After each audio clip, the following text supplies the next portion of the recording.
बघा ही एवढीशी खुशी शाळेत जाती बरं का. कितीला खुशी तू? दुसरीला आहे.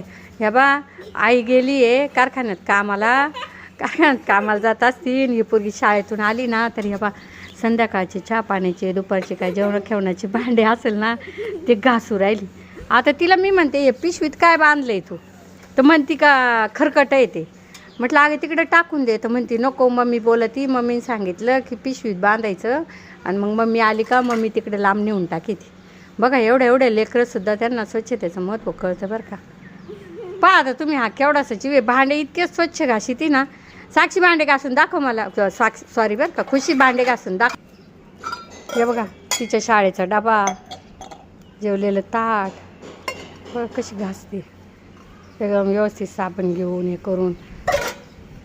धुवायचे कधी आता? सगळे घासल्यावर एक दोन तर धुवून पाय कशी पावभर कशी स्वच्छ धुती का कशी धुती तू.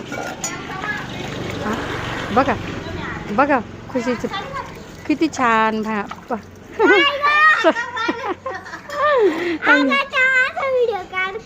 व्हिडिओ काढते आहे खुशीचा. खुशी बघा म्हणलं कशी काम करते. एवढा जीव. असं वळण आहे ना लेकरांना लहानपणापासून लागलं पाहिजे बरं का. पहा आता पाटी बिटी धुवायचं काम चाललंय. आवडलं असेल ना तर तिला लाईक करा बाय करा हाय कर ग.